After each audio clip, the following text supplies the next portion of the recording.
कांग्रेस भितरे माळ असंतोष। दिग्विजय बयान को नहीं कांग्रेस दिभाग। गत किछि मास धरी शशि थरूर परिवारवाद और गांधी परिवार विषय रे कहि चलिछंती। एबे कुहुलुथिबा निया को हुतु हुतु होई जाडिछंती पूर्वतन मुख्यमंत्री तथा कांग्रेस रा भेटरान दिग्विजय सिंह। देखंतु ए रिपोर्ट।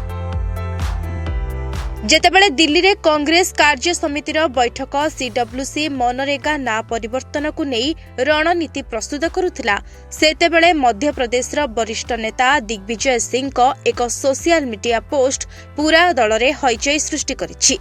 यह केवल एक पोस्ट नुहे बरम ए हेउछि कांग्रेस भितरे थिबा असंतोष, जहा एबे हाटरे पड़ी दांडरे करिछि। मध्य प्रदेश पूर्वतन मुख्यमंत्री तथा कांग्रेस भेटेरान दिग्विजय सिंह सीधा सड़क राहुल गांधी ना नहीं सोशल मीडिया रे लिखिछंती जे जेउ भली देश रे निर्वाचन आयोग रे सुधार आवश्यकता अछि, सेमिति कांग्रेस संगठन को मध्य विकेंद्रीकरण एवं परिवर्तन रो निहाती जरूरी रहिछि। से स्पष्ट शब्द रे कहिछंती जे सबुठु बड़ कष्ट हेउछि राहुल गांधी को मनाइबा।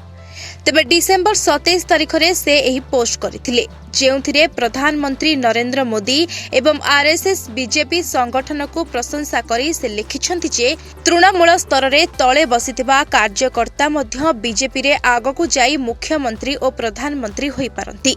तेबे एही बयान कांग्रेस रो सेही संस्कृति उपरे सीधा प्रहार करिछि, जेउठी कोटेरी ही सबु किछि स्थिर करिथाय। अन्यपटे कुहा जाउछि जे दिग्विजय को निजर राजनैतिक भविष्यत को नहीं चिंता नहीं। असल कारण जहा भी हेउ, किंतु दिग्विजय सिंह कांग्रेस रे परिवर्तन स्वर उठाई नियारे घियो ढालिछंती। तेबे दीर्घ दिन धरी कुहुलुथिबा असंतोष रो निया एबे हुतु हुतु होई जळी उठिछि। तेबे गोटिए कथा स्पष्ट जे कांग्रेस रे शीर्ष नेतृत्वक आखपाखरे थिबा नेतांकु नेई दलीय कार्यकर्ता असंतुष्ट अछंती। ब्यूरो रिपोर्ट, ओडिशा संवाद।